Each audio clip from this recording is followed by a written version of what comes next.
Kagulat World, parang hindi na ordinaryong rising star ang dating ni Alexandra Ayala sa Cincinnati Open. Sa mismong official website ng tournament, ipinakilala ang Filipina sensation bilang one of the biggest stars in tennis. Hindi ito galing sa Philippine media at lalong hindi lamang hype ng Filipino fans. Mismong Cincinnati Open organizers ang gumamit ng ganoong paglalarawan habang ginagawa ni Alex ang kanyang debut bilang top 20 player at number 17 seed sa WTA 1000 event sa Mason, Ohio. At bago pa man magsimula ang kanyang campaign, may espesyal ng pagkilala ang tournament kay Alex. Habang sina Aryna Sabalenka, Coco Gauff, Jessica Pegula at iba pang established champions ang kabilang sa star-studded field, partikular na binanggit ng Cincinnati Open, sina Alex at Joao Fonseca, bilang mga player na may ardent at raucous fans na nagdadala ng kanilang kulay saan man sila maglaro. Kaya kapag sinabing parang kinakalampag ni Alex ang Cincinnati, may pinanggagalingan iyon.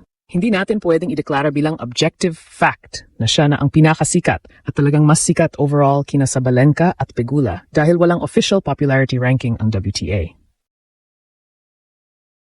Pero pagdating sa fan engagement, crowd noise at online attention, may mga pagkakataon ngayong 2026 na literal na nilampasan ni Alex ang ilang pinakamalaking pangalan.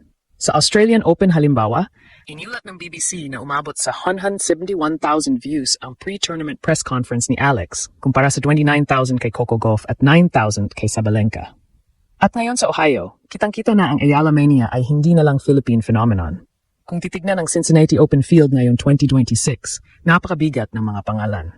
Nandiyan ang world number 1 na si Aryna Sabalenka, sina Coco Gauff, Jessica Pegula, Elena Rybakina, Naomi Osaka, Mira Andreeva at marami pang Grand Slam champions at top 10 stars. Ang Cincinnati Open mismo ang nag-promote sa event bilang isang star-studded tournament na kinabibilangan ng pinakamahusay na players sa mundo. Pero sa gitna ng lahat ng iyon, may isang pangalan na tila may ibang klase ng energy pagdating sa audience, Alexandra Ayala. Napakalaking statement noong mismong tournament website ang gumawa ng dedicated feature tungkol sa kanyang paglalakbay mula Pilipinas hanggang global stardom. Ang headline pa lamang ay tungkol na sa kanyang incredible journey from Philippines to global stardom. At sa article ay diretsahang inilarawan si Alex bilang isa sa pinakamalalaking stars sa tennis. Isipin natin iyon. Hindi pa Grand Slam si Alex. Hindi pa siya world number 1. Wala pa siyang decade-long resume kagaya ng ibang established stars. Pero ang level ng attention na dala niya ay hindi na may kukumpara lamang sa normal na young prospect. At hindi ito ngayon lamang nangyayari. Noong Australian Open ngayong taon, naging malaking kuwento kung paano halos na overwhelm ang Melbourne Park dahil sa dami ng gustong makita si Alex. Iniulat ng BBC na libu-libong Filipino supporters ang dumagsa at nagkaroon mahabang pila para lamang masilayan siya. Mas nakakagulat pa ang digital numbers. Ang press conference ni Alex ay may 171,000 views. Malayo sa 29,000 ni Coco Gauff at 9,000 ni Aryna Sabalenka sa parehong comparison na inilathala ng BBC. Yan ang klase ng numero na mahirap paliwalain. Pumunta naman siya sa Washington at lalo pang lumakas ang kanyang pangalan matapos makuha ang kanyang WTA Tour title. Tinalo niya sa final si Jessica Pegula at ayon sa Reuters, naging unang Filipina siyang nagkampiyon sa WTA Tour level singles event.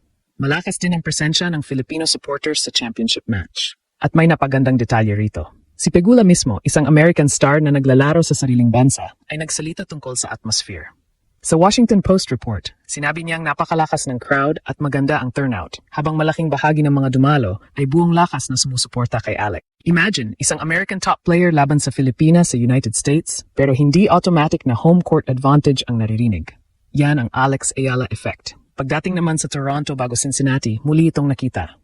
Iniulat ng Sportsnet na pumila ang mga tao ng 6 o 7 hanay ang lalim sa gilid ng isang practice court dahil umaasang makikita si Alex. Ang nakakatawa pa, hindi pala doon nag-practice si Alex. Lumipat siya sa center court. Pero nanatili pa rin ang excitement ng mga naghintay. Tinawag na mismo itong Ayala Mania sa Canada. Kaya noong dumating siya sa Cincinnati, hindi na kailangang hulaan ng organizers kung may dadalhin siyang audience. Alam na nila. Kaya nga sa preview ng player field, matapos banggitin ng mga world champions at major winners, tahasang sinabi ng Cincinnati Open na dapat abangan si Alex dahil sa passionate at maingay na supporters na sumusunod sa kanya saan man siya pumunta. Hindi ibig sabihin nito na mas malaki na agad ang entire global brand ni Alex kaysa sa Sabalenka, Gauff o Pegula. Malalaking pangalan pa rin ang mga iyon at mayroon silang Grand Slam titles, rankings, endorsements at years of worldwide exposure. Pero may ibang metric, hindi kayang ipakita ng ranking points lamang. Sino ang gustong makita ng tao? Sino ang kayang magdala ng bagong audience? Sino ang kayang gawing parang home court ang isang stadium thousands of miles away from home? Diyan nagiging kakaiba ang ginagawa ni Alex. At dito talaga nagiging exciting ang kwento sa Cincinnati. Sa court, hindi naging perfect ang Cincinnati campaign ni Alex. Nakaharap niya si Amanda Anisimova sa round of 32 at nakuha pa ni Alex ang opening set bago bumawi ang American. Nanalo si Anisimova sa 3 sets, 4-6, 6-4, 6-2, kaya doon nagtapos ang singles run ni Alex. Pero may mahalagang punto rito. Ang pagiging superstar ay hindi lamang sinusukat kapag ikaw ang nanalo sa tournament. Minsan makikita mo ito sa paraan kung paano ka tinatrato ng organizers, media at fans bago at pagkatapos ng laban. At sa Cincinnati, hindi dumating si Alex bilang anonymous player na kailangang ipakilala pa sa audience. Dumating siya bilang seeded player, Washington champion, Wimbledon breakthrough star, at isang athlete na may kasamang buong community saan man pumunta. Mismong US Open ay naghahanda na rin para rito. Sa kanilang official preview para sa 2026 tournament, sinabi nilang si Alex ay magiging one of the biggest attractions sa New York ngayong taon. Kasama pa siya sa Stars of the Open event sa Arthur Ashe Stadium. Ibig sabihin, hindi isolated phenomenon ang nakikita natin sa Ohio. Melbourne, dumagsa ang crowd. Washington, American opponent pero sumabog ang Filipino support. Toronto, nagkaroon ng Ayala Mania at napuno ng fans maging ang practice area. Cincinnati, mismong tournament organizers ang naglabel sa kanya bilang isa sa biggest stars in tennis. At susunod, New York, kaya kapag ang title natin ay Alexandra Ayala, biggest superstar sa Ohio, daig pa sina Sabalenka at Pegula. Ang tamang pagbasa rito ay tungkol sa intensity ng fan attention at engagement. Not an official declaration na mas sikat na siya globally sa lahat ng metrics. Pero may dahilan kung bakit napakalakas ng comparison. Si Sabalenka ay world number 1 at isa sa biggest champions ng generation na ito. Si Pegula naman ay established American superstar. Pero noong Australian Open digital comparison, napakalayo ng lamang ng views ni Alex kay Sabalenka. At sa Washington, mismong si Pegula ang nakaranas kung gaano kalakas ang crowd na pumapanig kay Alex. At maging sa social media discussions, napapansin na rin ito. Sa isang malaking tennis Reddit discussion tungkol sa Ayala Anisimova Cincinnati matchup, nagbiro ang fans na kahit nasa Amerika ang laban, hindi raw guaranteed na ang American ang susuportahan ng crowd.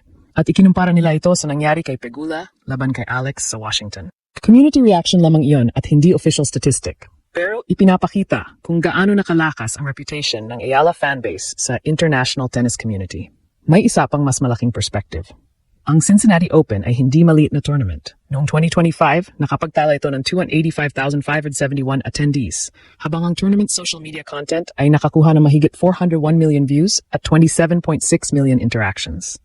Kaya, kapag ang isang event na ganito kalaki ay kusang naglalabas ng feature at tinatawag ang isang 21-year-old Filipina na isa sa biggest stars in tennis, malaking bagay iyon.